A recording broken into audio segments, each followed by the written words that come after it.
Hello friends, welcome to my YouTube channel. पिछले video में हमने नेट के पाठ्यक्रम में संकलित इकाई 5 की कविता के अंतर्गत अंधेरे में कविता के दूसरे भाग की व्याख्या की थी। आज के इस वीडियो में हम इसके तीसरे भाग की व्याख्या करेंगे। तो आइए प्रस्तुत है यह कविता।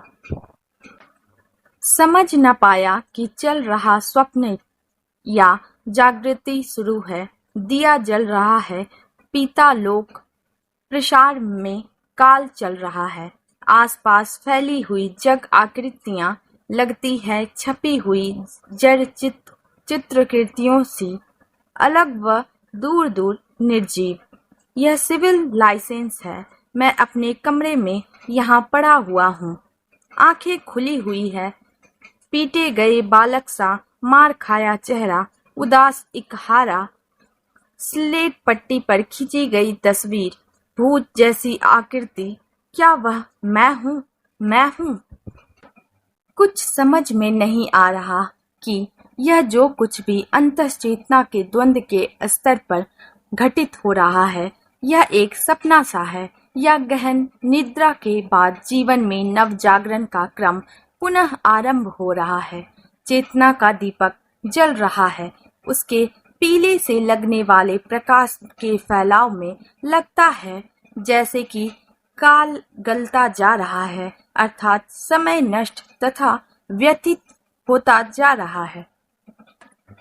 मेरे आसपास कहने को तो चेतन आकृतियां फैल रही हैं, पर वे चेतन सजीव ना प्रतीत होकर जड़त्व से भरी प्रतीत हो रही है। अर्थात लगता है कि जीवन में कहीं भी सचेतनता, सक्रियता नहीं रह गई है। दिखाई देने वाली ये जड़त्व की परिचायक आकृतियां भी पास पास नहीं बल्कि एक दूसरी से दूर एकदम निर्जीव सी पड़ी है, अर्थात कहीं किसी भी स्तर पर एकत्व का आभास नहीं दिखता।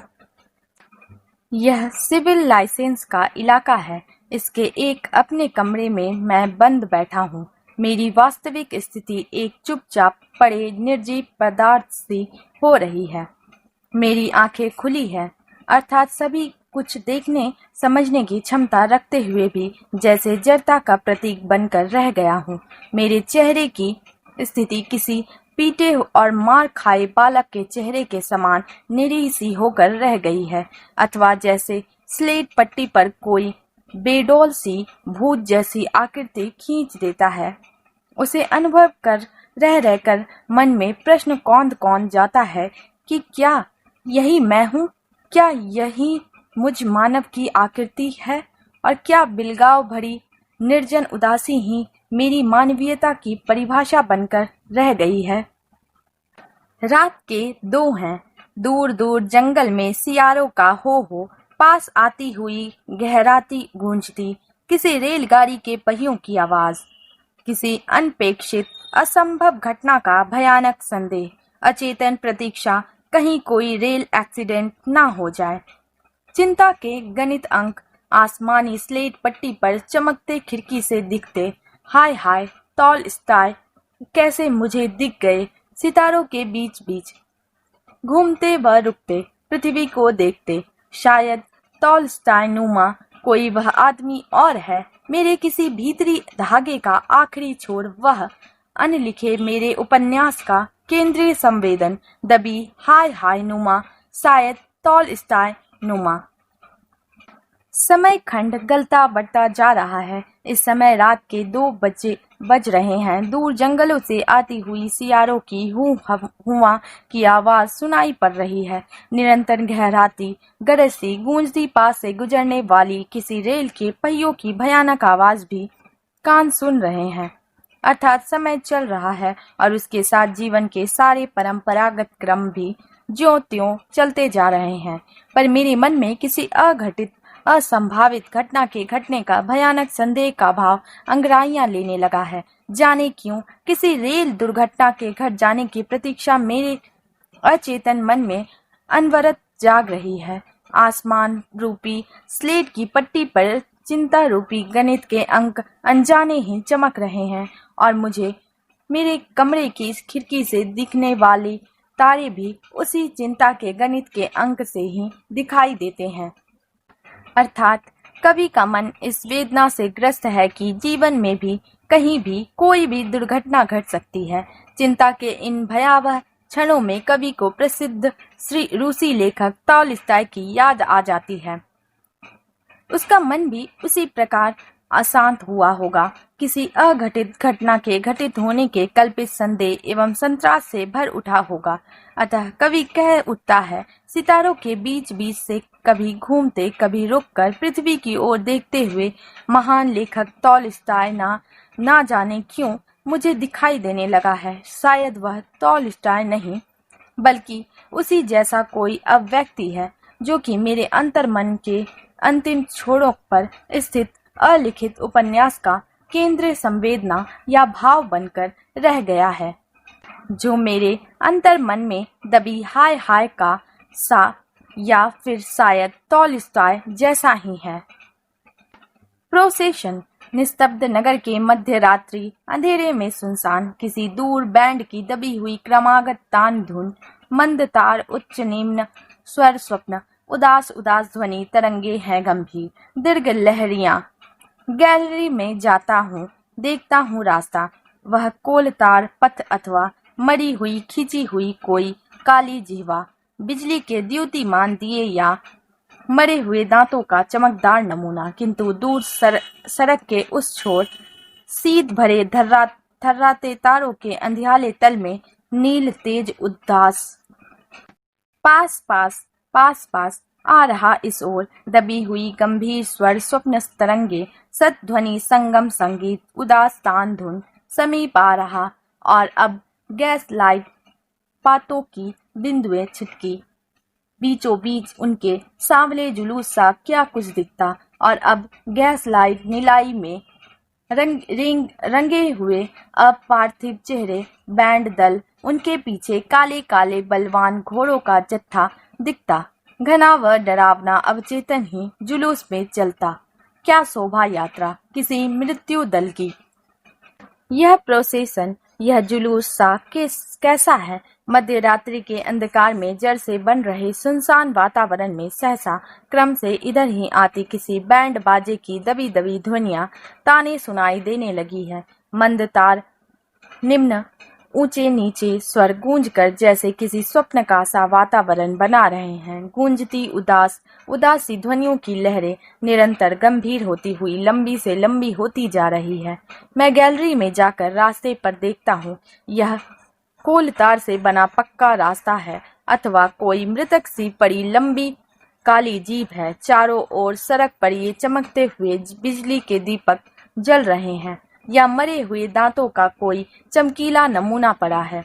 अर्थात रास्ता एक अजीब मृत्यु के से सन्नाटे का आभास करा रहा है।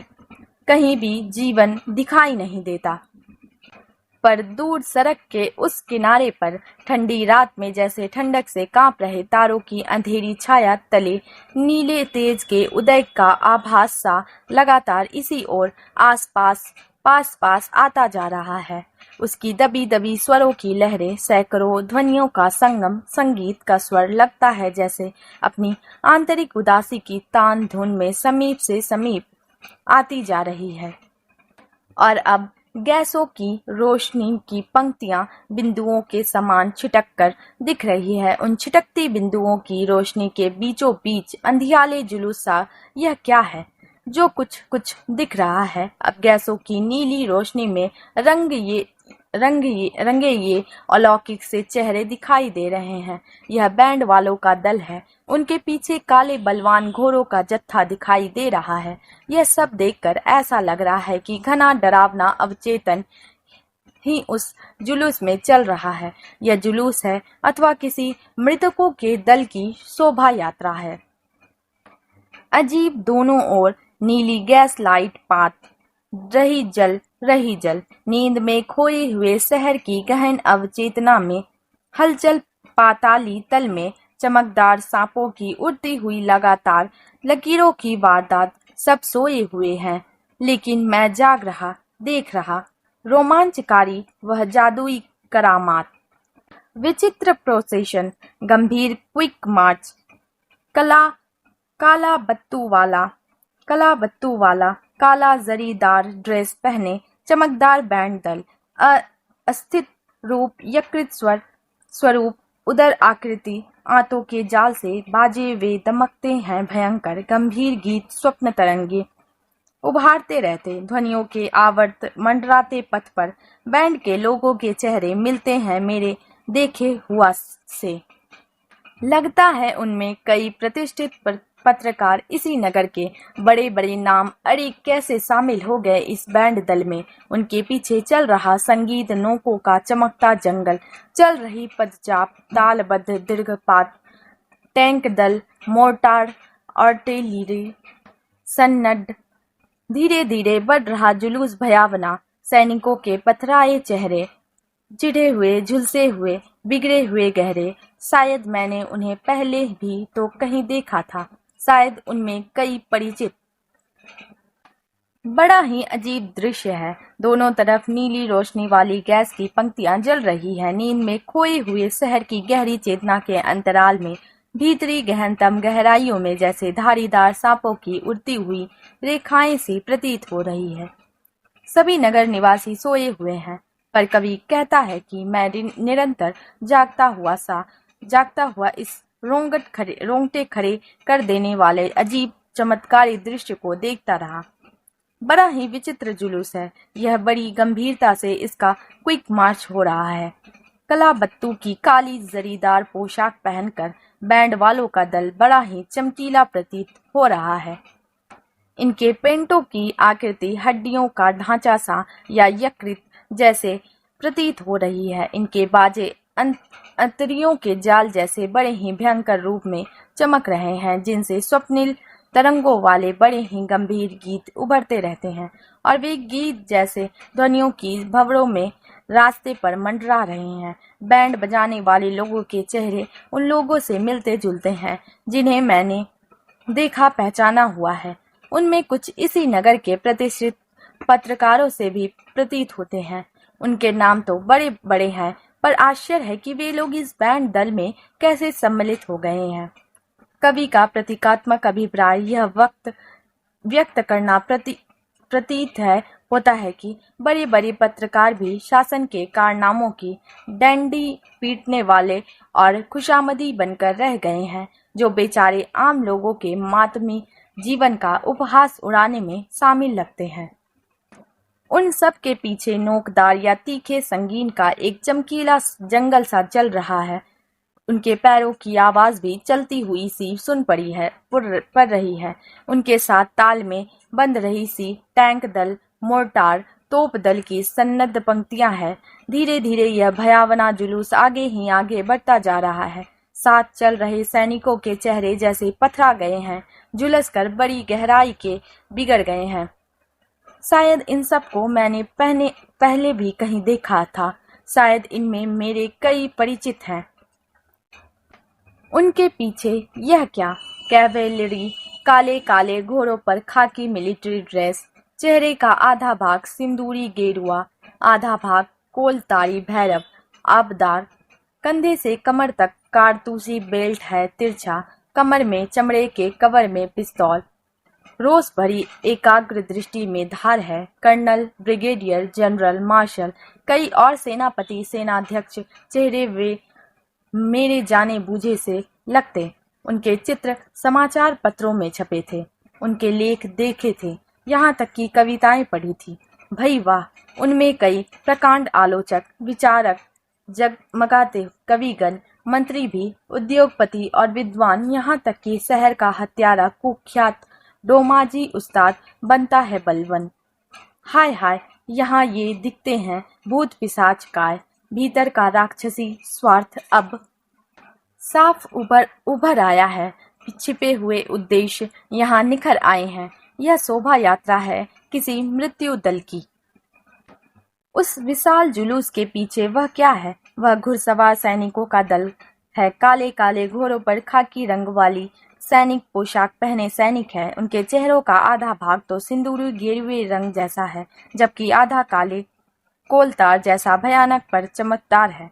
सभी ने कंधों से कमर तक कारतूसों से भरी तिरछी पेटियां पहन रखी है। सभी की कमर में चमड़े के कवर में लिपटे पिस्तौल भी हैं।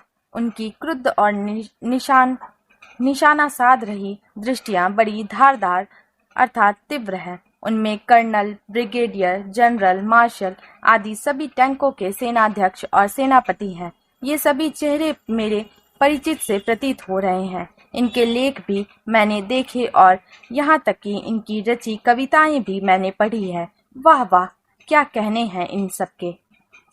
इन पंक्तियों में कई प्रकांड आलोचक, विचारक, प्रसिद्ध कवि, मंत्री, उद्योगपति, विद्वान तो हैं ही, यहाँ तक कि शहर का कुख्यात हत्यारा डोमा उस्ताद भी है, जो अपने को बलवन के समान समझता है। हाय, वे सभी भूत पिशाचों के समान दिखाई देते हैं। इनके भीतर जो स्वार्थों का राक्षस छिपा है, वह अब साफ तौर पर इनके चेहरों और हरकतों से प्रकट होने लगता है। सभी के निहित स्वार्थी उद्देश्य भी यहाँ स्पष्ट हो रहे हैं। अतः इसे सहज मानवों का जुलूस ना कहकर किसी मृतक की शोभा यात्रा ही कहा जा सकता है। विचारों की फिरकी सिर में घूमती है। इतने में प्रोसेशन में से कुछ मेरी ओर आंखें उठी, मेरी ओर उभर। हृदय में मानो की संगीन नोके ही घुस पड़ी बड़बड़। सड़क पर उठ खड़ा हो गया कोई शोर। मारो गोली, दागो साले को एकदम दुनिया की नजरों से हटकर। छिपे तरीके से हम जा रहे थे कि आधी रात अंधेरे में उसने देख लिया हमको। वह जान गया वह सब। मार डालो उसको, खत्म करो एकदम। रास्ते पर भाग दौड़, थका पेल। गैलरी से भागा मैं पसीने से सराबोर। सिर में एक के बाद एक विचारों का चक्कर घूमने लगता है। तभी उस जुलूस में से कुछ लोग अपनी भरी आंखों से मेरी ओर देखते हैं। उनकी दृष्टियों से मुझे ऐसा प्रतीत हुआ जैसे मेरे हृदय में अनेक संगीनों की तीखी नोक धंस गई हो। सहसा सड़क पर शोर होने लगा, इस साले को गोली मार दो। हम लोग दुनिया की दृष्टियों से छिपकर गुप्त ढंग से अपने स्वार्थ साधने की इस आधी रात में जा रहे थे। अंधेरे में कि इस साले ने हमें देख लिया है। इसने देखकर हमारी सारी गुप्त योजनाएं भी जान ली है। अतः इसे मारे डालो, खत्म कर दो। यह सुनकर रास्ते पर भगदड़ सी मच गई। धक्का मुक्की होने लगी और मैं पसीने से तरबतर होकर गैलरी से भीतर की ओर भाग खड़ा हुआ। एकाएक टूट गया स्वप्न, वह छिन्न भिन्न हो गए सब चित्र। जागते में फिर से याद आने लगा वह स्वप्न, फिर से याद आने लगे अंधेरे में चेहरे। और तब मुझे प्रतीत हुआ भयानक गहन मृत आत्माएं इसी नगर की हर रात जुलूस में चलती, परंतु दिन में बैठती है मिलकर करती हुई षड्यंत्र। विभिन्न दफ्तरों, कार्यालयों, केंद्रों में, घरों में। हाय हाय, मैंने उन्हें देख लिया नंगा। इसकी मुझे और सजा मिलेगी। मेरी चेतना के अंतरतम में उभरने वाला वह सपना प्रतिक्रियावादियों की मानस ध्वनियां सुनकर एकाएक टूटा, छिन्न भिन्न होकर रह गया। विचारों और कल्पनाओं के स्तर पर बनने वाले वे सारे चित्र जैसे गायब होकर रह गए। मैं जैसे जागृत अवस्था में आ गया और वे सारे अनुभूत घटनाबद्ध स्वप्न चित्र फिर से मेरी स्मृतियों पर छाने लगे। अंधेरे में अर्थात गुप्त रूप से अपने स्वार्थों को सिद्ध करने में लगे वे सारे चेहरे फिर से स्मृति पटल पर उभरने लगे। मैंने ऐसी प्रतीति की कि इस नगर की भरी हुई आत्माएं प्रत्येक रात इसी प्रकार का जुलूस बनाकर नगर के पथों पर चला करती है। पर दिन के समय वे सभी आत्माएं मिल बैठकर विभिन्न दफ्तरों, कार्यस्थलों में, अपने घरों और विविध केंद्रों में अनेक प्रकार के षड्यंत्र निरीह मानवता के विरुद्ध रचा करती है। हाय, आज मैंने उन सबको नंग अर्थात अपने षड्यंत्रकारी वास्तविक रूप में देख समझ लिया है। मैं उनके घिनौने स्वरूपों का साक्षी बनकर उनकी स्वार्थी नीयत के पर्दों का उद्घाटन करना चाहता हूँ। इसी कारण इन निहित स्वार्थियों की दृष्टियों में मैं कठोर दंड का अधिकारी हूँ। मुझे सजा भोगनी ही पड़ेगी।